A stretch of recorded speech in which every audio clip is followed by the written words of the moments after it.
You've probably noticed the sudden pain at the gas pump. Since the conflict in Iran began, prices for regular gasoline have jumped about 60 cents a gallon.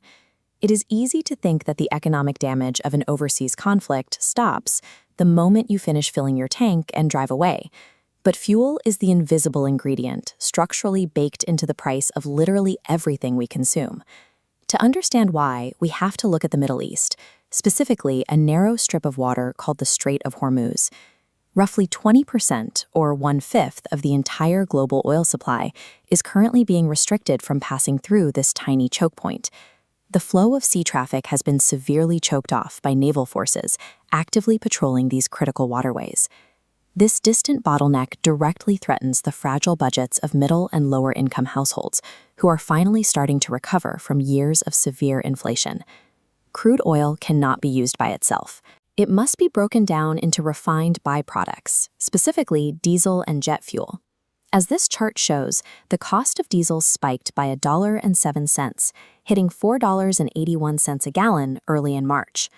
This triggers a supply chain multiplier effect.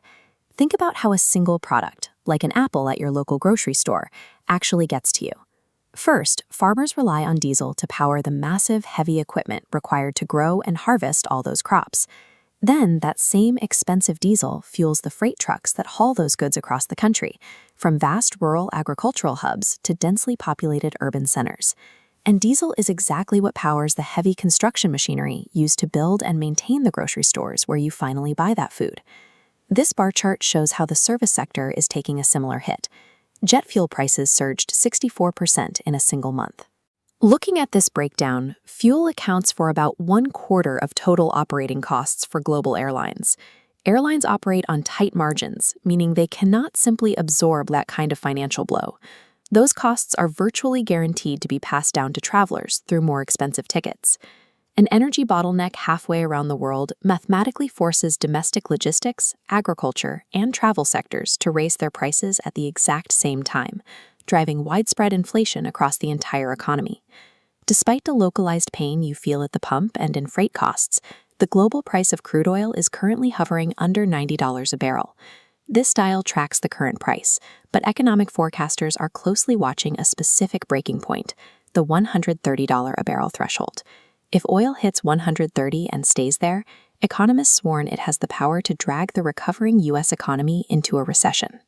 The single most important variable in whether we hit that disastrous number is time. If the overseas conflict ends quickly and global supply isn't significantly disrupted, the current trend of moderating goods inflation will likely continue smoothly through 2026. But a prolonged conflict guarantees compounding economic damage, gathering like a dark storm over the world's shipping ports. Because our global supply chain is so tightly interconnected, international oil prices are deeply relevant to everyday life. They serve as the ultimate leading indicator for your own household budget.